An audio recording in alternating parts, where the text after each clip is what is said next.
ഉത്തരേന്ത്യയിൽ കനത്ത ചൂട് തുടരുകയാണ്. ഏറ്റവും ഉയർന്ന താപനിലയാണ് ഇന്നലെ രേഖപ്പെടുത്തിയത്. ഞാൻ നേരത്തെ പറഞ്ഞില്ലേ, ഉത്തർപ്രദേശിലെ ആഗ്രയിൽ 46.9 ഡിഗ്രി സെൽഷ്യസ് രേഖപ്പെടുത്തിയെന്ന വിശദാംശങ്ങളുമായി ബൽറാം നെടുങ്ങാടി ചേരുന്നു. വീണ്ടും ബൽറാം, പറയൂ. എസ്കെൻ, ഉത്തരേന്ത്യയിൽ ഇത്തവണ ചൂട് കനക്കുകയാണ്.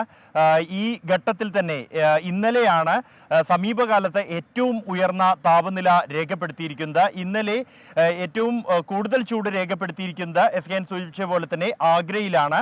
46.9 ഡിഗ്രി ചൂടാണ് ആഗ്രയിൽ രേഖപ്പെടുത്തിയത്.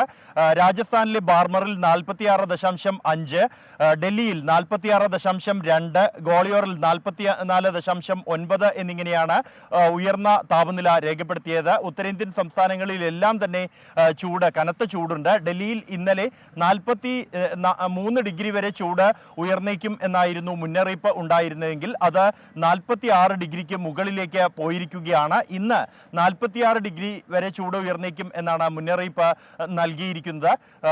രാവിലെ മുതൽ തന്നെ കനത്ത ചൂട് ഇന്നും അനുഭവപ്പെടുന്നുണ്ട്. ഈ ഘട്ടത്തിൽ ഇപ്പോൾ 33 ഡിഗ്രിക്ക് മുകളിലാണ് ഡൽഹിയിലെ താപനില എന്നുള്ളത് ഈ രാവിലെ തന്നെ. അതുകൊണ്ട് തന്നെ ആളുകളെ സംബന്ധിച്ചിടത്തോളം വലിയ ആശങ്ക ഇത്തവണ ഉണ്ട്. ഈ ചൂട് ആദ്യഘട്ടം മുതൽ തന്നെ കനക്കുന്ന സാഹചര്യത്തിൽ സാധാരണ നിലയിൽ ജൂൺ പകുതിക്ക് ശേഷമാണ് കനത്ത ചൂട് ഉത്തരേന്ത്യയിൽ 45 ഡിഗ്രിക്ക് മുകളിൽ ഉയരാറുള്ളത് എങ്കിൽ ഇപ്പോൾ ഈ ഘട്ടത്തിൽ തന്നെ അത്തരത്തിലേക്ക് എത്തുന്നത് ആളുകളിൽ വലിയ ആശങ്കയുണ്ട്. കൂടാതെ അൾട്രാവയലറ്റ് രശ്മികൾ കൂടുതലായി എത്തുന്നുണ്ട് എന്നതിനാൽ തന്നെ ആളുകൾ പുറത്തിറങ്ങുന്നത് പരമാവധി ഒഴിവാക്കണം എന്ന ആരോഗ്യ മുന്നറിയിപ്പും എത്തിയിരിക്കുകയാണ്. എന്തായാലും ഉത്തരേന്ത്യയിൽ ഈ ചൂട് ദിനം പ്രതി വർദ്ധിച്ചു വരുന്നതാണ് ഇത്തവണ നമുക്ക് കാണാൻ കഴിയുന്നത്. എസ്കെൻ. Okay, thank you Balram Nedungadi.